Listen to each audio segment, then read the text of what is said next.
Bright explosion on the moon, presented by Science at NASA. For the past 8 years, NASA astronomers have been monitoring the moon for signs of explosions caused by meteoroids hitting the lunar surface. Lunar meteor showers have turned out to be more common than anyone expected, with hundreds of detectable impacts occurring every year. They've just seen the biggest explosion in the history of the program.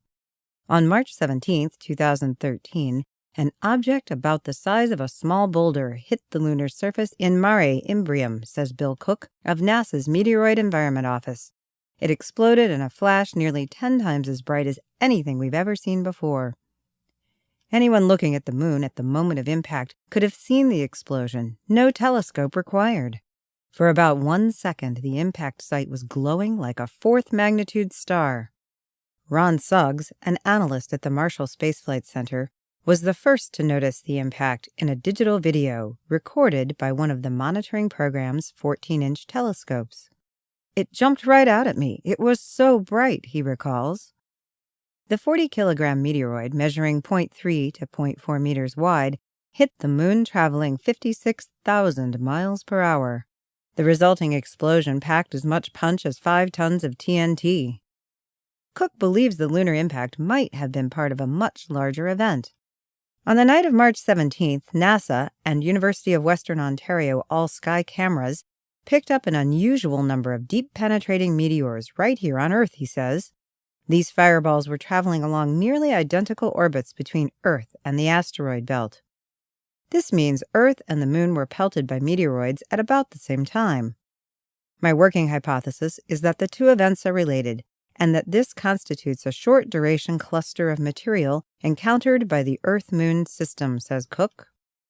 One of the goals of the Lunar Monitoring Program is to identify new streams of space debris that pose a potential threat to the Earth-Moon system.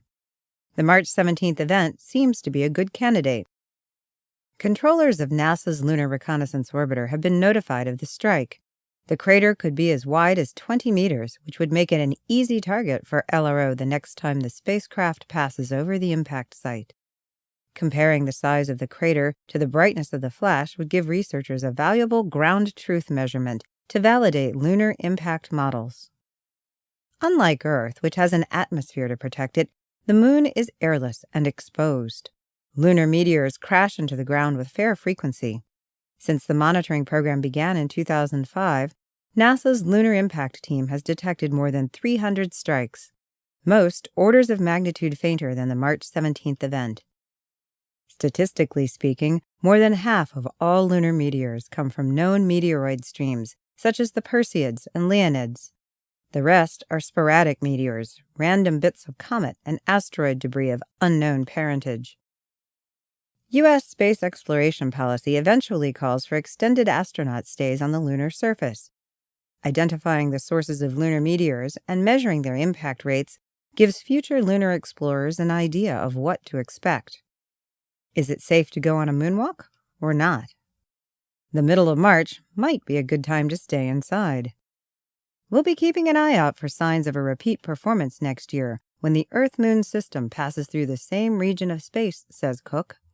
Meanwhile, our analysis of the March 17th event continues. For updates about explosions on the Moon and elsewhere in the cosmos, stay tuned to science.nasa.gov.